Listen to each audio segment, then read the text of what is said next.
Let's get into this video. I am excited. Why? Because read the title, look at the thumbnail. You guys should understand why I'm excited. Anybody that knows me personally has probably talked about Dragon Ball with me at some point, in which case you know my favorite character. And it's not just about who the favorite character is, because my favorite character is polarizing. Lots of people feel like he peaked at the age of 11. I disagree. I think he peaked probably when he smacked the absolute fire out of Super Buu before plot dictated that he had to get nerfed. So it is what it is. But here today, Bandai has given me the ability to spoil my favorite character as a new leader for this set. So first and foremost, thank you, Bandai. It means a lot to me. And honestly, this is kind of like, it sounds silly to say a dream come true, but never in my wildest dreams would I think 5 years ago I'm going to be playing a Dragon Ball Super card game and the company is going to give me the chance to spoil my boy, this man right here. Whew. And I'm just super excited. So without further ado, I got plugs. Check out the Facebook group. Great forum information. Check out the official site for the Facebook page for a Dragon Ball Super card game. I believe in a couple days we'll be getting the red spoilers for at least this archetype, maybe the Jiren archetype that I'm pretty sure is happening. And by the way, my prediction video, which will be in the description, kind of XO and leader predictions. I think I slept pretty well here. So, I am now about to go into the Gohan leader. I will say, on top of doing something that means this much to me, we are this close to getting that 1,000 subscriber goal. We got the watch hours. We're on our way. We're on our way, baby. So the dream has been blossoming in the past year. I'm very excited. Any support would help. Any previous support is much appreciated. And really, this channel wouldn't be anything without you guys watching. So let's step into this because I got 2 cards to spoil today. Let's put it up on screen with the template. Now we have it. We've got Son Gohan from Cross Spirits. He is a red leader. Art is phenomenal, but then again, it was Gohan. When was it not going to be? First thing, Warrior of Universe 7. Haven't quite seen that in a little bit. Even the Vegeta that came from the starter deck that we already saw didn't get that. But we've got Warrior of Universe 7. Auto once per turn when you use a Universe 7 card in a combo, draw 1 card. Awaken when your life is at 4 or less and you have a red unison card with a specified cost of 2 in play, you may draw 1 card, switch up to 1 of your energy to active mode, and then flip this card over. Okay, so we are now going to go to the backside because that's what we do here. We've got Son Gohan, the power of duty. Warrior Universe 7 still. Auto once per turn when you use a Universe 7 card in a combo, draw 1 card. Now, auto once per turn Spirit Boost 1. When you use a red skill as battle card with energy cost of 2 in a combo, it gets plus 6,000 combo power for the battle. And then auto once per turn, when one of your red unison cards with a specified cost of 2 in your unison area is placed into the drop area, choose up to 1 red skill as battle card with energy cost of 2 in your drop area and play it. Now, to further understand this leader and a little bit of where the archetype could be going, we're going to need to hop over and take a peek at the unison. And luckily, Bandai has given me that as well. So, we're gonna go over and look at Frieza, Unlikely Savior. It's a 15k, 2 cost specified. Now, auto once per turn, if it's your turn, when you remove a marker from this card using a Spirit Boost skill, choose up to 1 of your opponent's battle cards or unison cards, and it gains minus 10k power for the turn. And then, +1, activate main. Place up to 1 red skill as battle card from your drop area to the bottom of your deck. Then, auto, when your opponent attacks, choose up to 1 skillless Universe 7 card in your hand or drop area and combo with it. Okay, so here is the thing. We're gonna look at Frieza and we're gonna work back to Gohan, okay? Frieza has its +0 that is just very reminiscent of Vados and the Great Sandman leader that just came out in this set as well. When your opponent attacks, you can choose 1 skill as Universe 7 card in your hand or drop area and combo with it. Now, when this happens, he's going to be able to go up to a 20k, but you can also use this to protect your leader if they're swinging for your leader instead. So it's a little versatile like that. However, something that's very interesting with this is that, again, with the way this card works,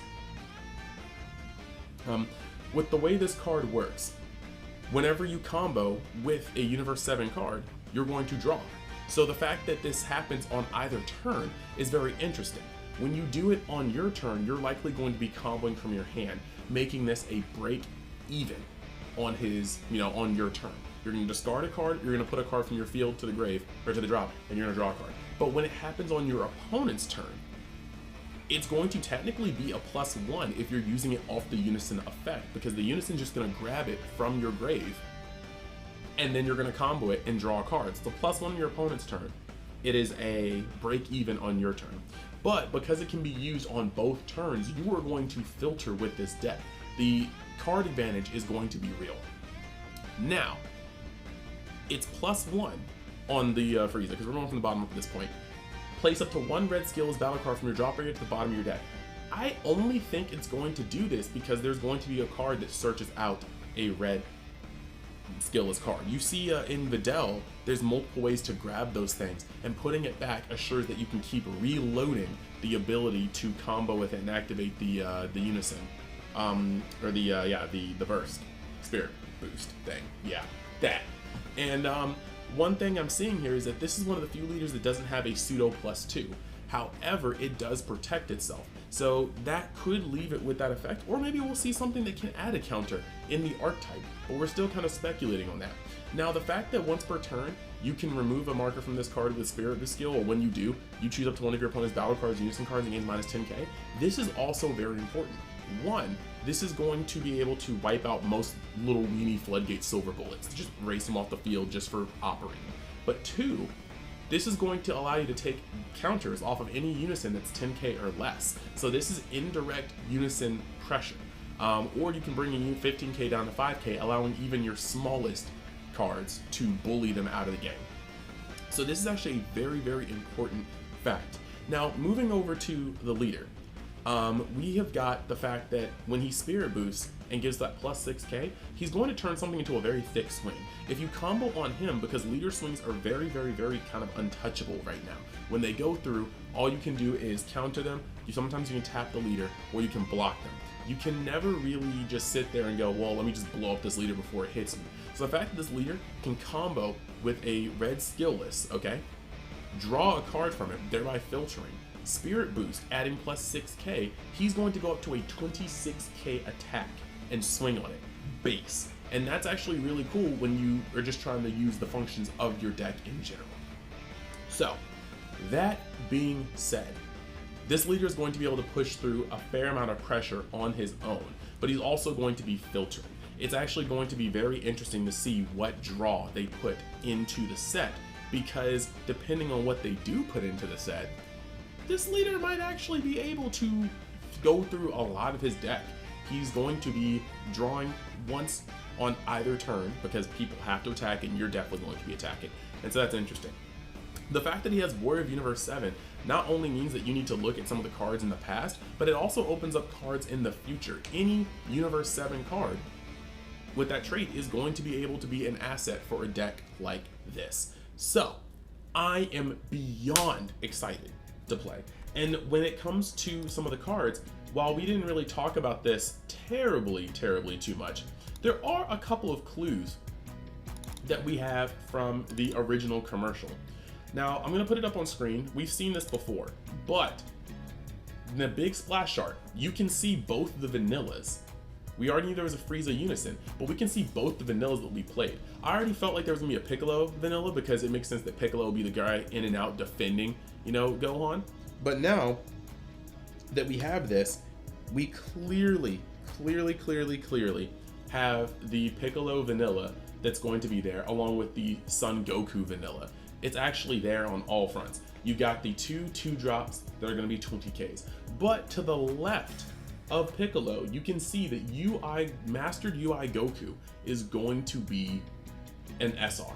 He's got a 3 specified costs. We don't know his effects, but since we're going to be playing with 2-drop skillless, I think it's safe to assume that some of the boss cards are going to involve shuffling around where your skillless cards are in order to play them. And the fact that Gohan is able to set up a skillless 2-drop when your unison goes, I think that's another clue that we're going to be able to, you know, your unison dies, you put up a skillless. If that skillless survives, you're going to be able to set up for your next push play by being able to play one of the boss cards that's obviously gonna have something to do with the skillless. That's just generally how the skillless motif works. Now, Piccolo is one thing, but because we have Goku as a skillless, I'm gonna have to go back and see if we have any more 2-drop skillless U7s, but there's a probability that most of the cards in this deck will be protected by, where is it? Don't ask, it's not like I was looking this stuff up last night and pulling out cards, but there's a high probability the Strategies Universe 7 is going to be a card that we can pull out and protect our cards with. So there's a lot of things I need to see for this deck before we get into it, but I am very, very excited. This is going to be very, very cool. I am very, very hopeful for how this is going to go out. My main man has a leader card, finally, and with Goku as an SR, I can see Gohan and Piccolo doing the Kamehameha Special Beam Cannon being the other SR. It's just an iconic moment, and they did flex the bond between master and student, so I would not be surprised if the other SR was Gohan and Piccolo. And I know they like to give a lot of shine to UI, but it wouldn't also surprise me if the other SPR was that. But then again, they've been giving multiple SPRs per color, so it's kind of interesting. But I think that I mean, we could get a Jiren SPR, and then we can get maybe a Gohan Piccolo SPR. We gotta see. But I know there's already a Topo SPR, so we got some speculation to do. But we're gonna get it all revealed pretty much this week. The last thing I want to say is, because I am XO on my predictions, I'm gonna go out on one final prediction for this video and say that the last SER, I'm just gonna put it out there, we're gonna try our luck. I know this is gonna sound like a crackpot theory with my red lines going everywhere. I don't think it's a coincidence that Evan Glover and Janik are the SER battle people. I don't think it's a coincidence. Evan is one of the biggest U7 proprietors, and Janik likes U7 too. And because we have TOP, Jiren versus U7, U11 versus U7, Jiren versus Gohan, it would not surprise me if Red got an SER. But we've already had Apex, we've already had Victory Strike. So honestly, it would not surprise me if we got a Red SER that's either Goku, Frieza in 17, or a Red SER that's Goku and Frieza when they rung out Jiren. Don't at me, but I think there's a high probability that this is what's going to be shown.